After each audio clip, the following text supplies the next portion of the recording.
O canal BOL e a Rádio Sucesso FM, com Barbacena Online, tem o prazer de conversar com o Dr. Edson Rezende Moraes, médico pneumologista, que está falando conosco sobre tabagismo. Na primeira parte da nossa entrevista, ele falou um pouco sobre a doença, sobre essas questões, inclusive como evitar e como parar de fumar. Agora, nós queremos conversar, doutor Edson, um pouquinho sobre as políticas públicas desenvolvidas no Brasil em relação ao tabagismo. Então, seja bem-vindo mais uma vez ao canal BOL, doutor Edson. Ok. Então, com relação às políticas públicas, sabe, o Brasil deu um salto nos últimos 20 anos, mais ou menos, 20, 30 anos, por aí, porque adotou-se uma definição de como que seria a abordagem pública da questão do cigarro.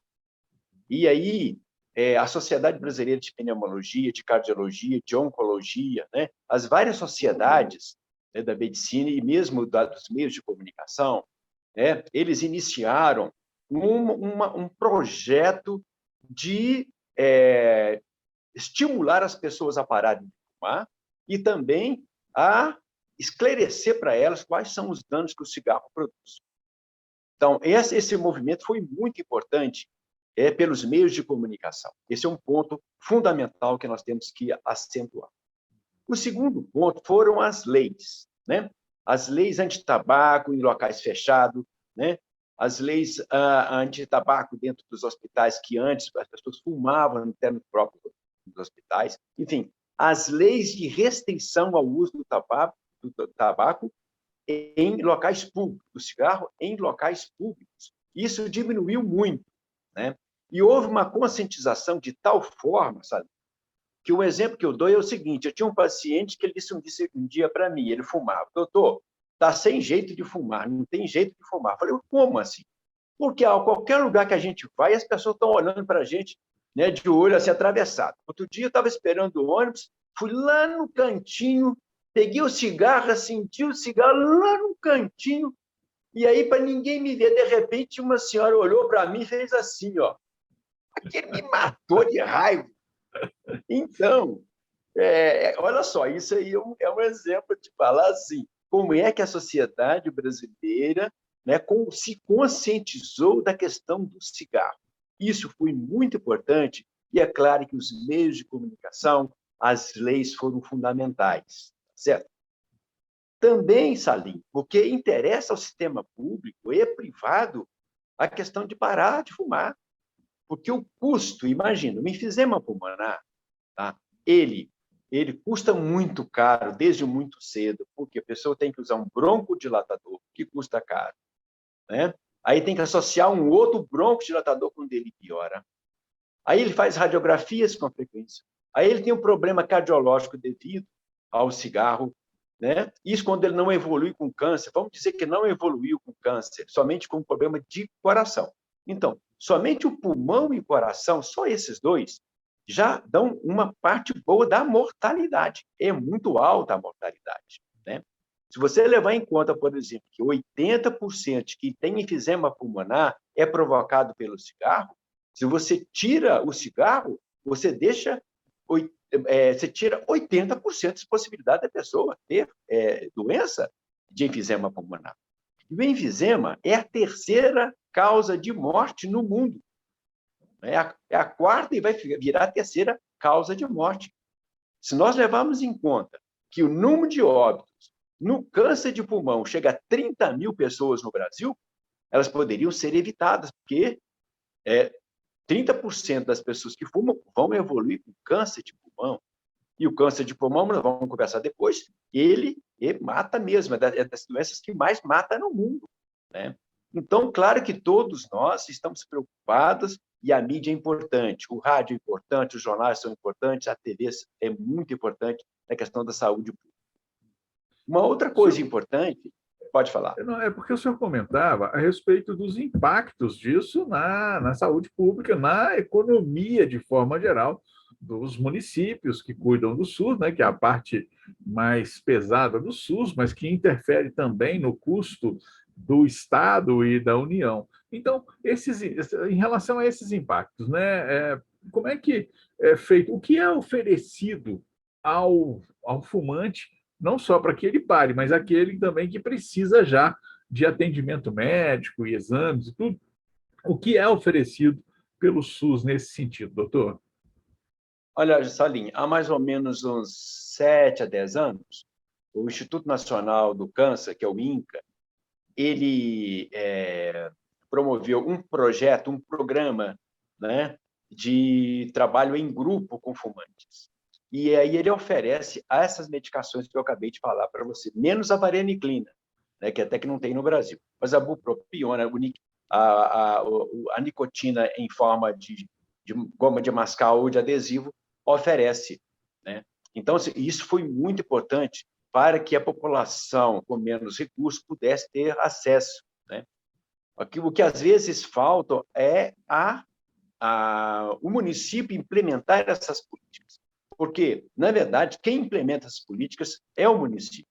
Então, o município tem vamos dizer, quase que a obrigação de estar fazendo isso, evitando uma doença grave, né? E aí oferecer também todo o serviço de radiologia, de tomografia, de tudo isso, especialmente o raio-x de tórax, que é um exame mais simples, né?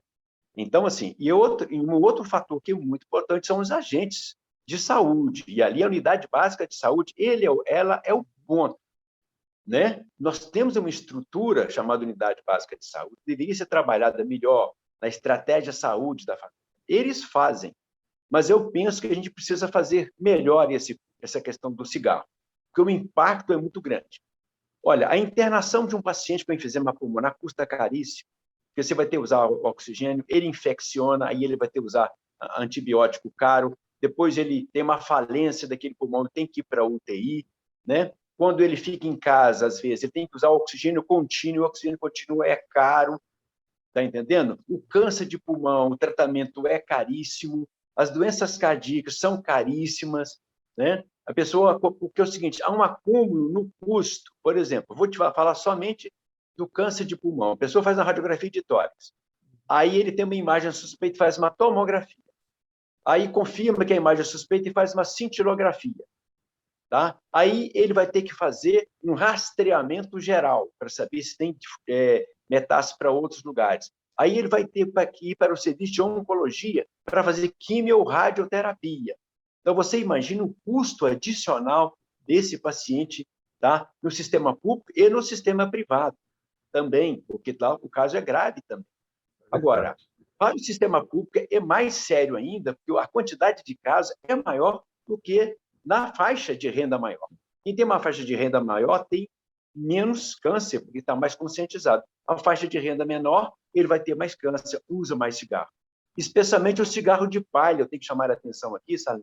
O cigarro de palha, que é usado especialmente na zona rural, mas hoje está muito já na zona urbana, os jovens, principalmente, achando que aquilo é menos prejudicial, não é.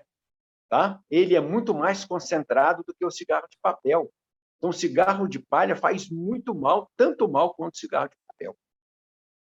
Entendeu? A Então, química ou que seja, existe é muito grande, né? ó, no cigarro tem arsênio, tem níquel, entendeu? Tem amônia. Então, tem 4.700 substâncias no cigarro.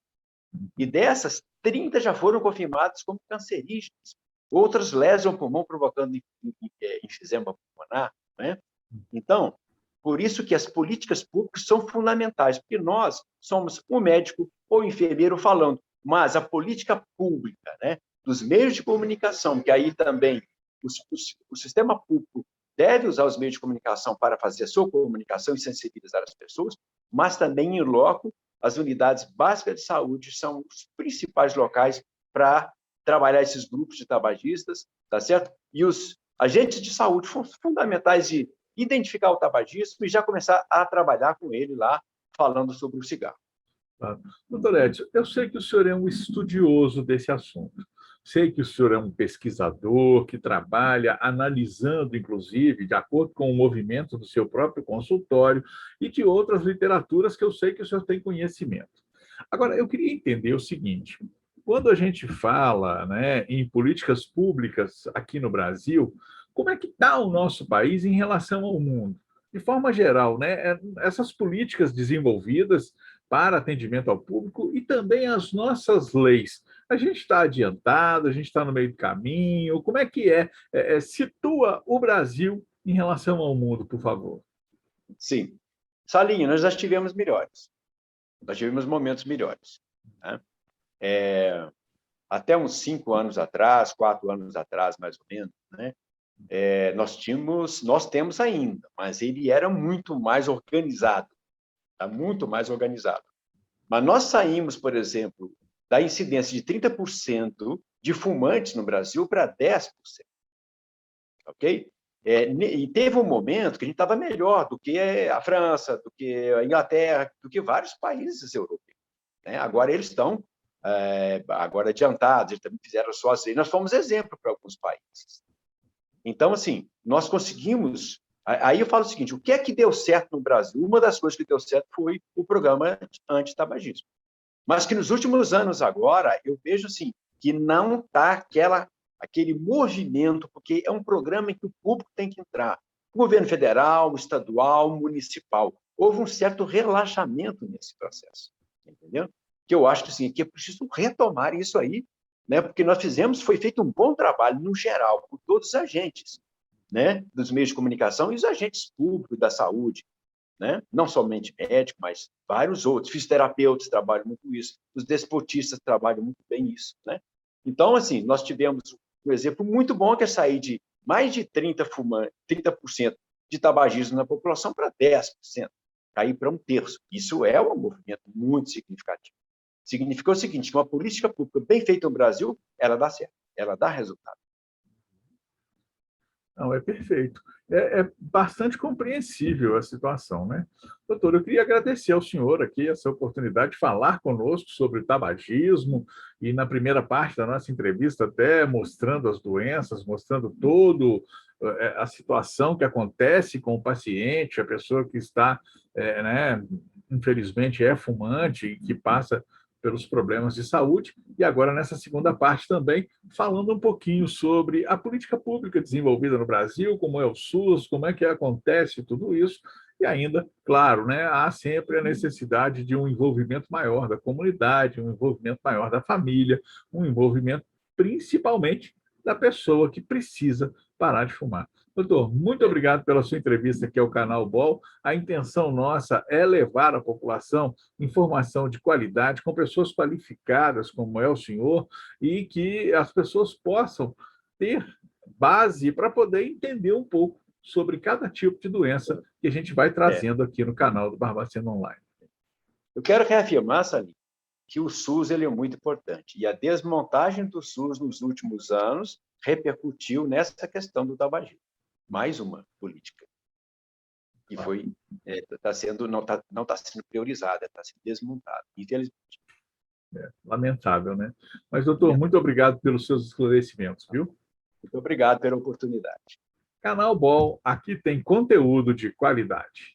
Olá, o Barbacena Online convida você para participar de nosso canal. É muito fácil, curta o vídeo, clique no botão de se inscrever aqui embaixo e no sininho para receber notificações sempre que tivermos um novo vídeo. Aqui tem conteúdo de qualidade.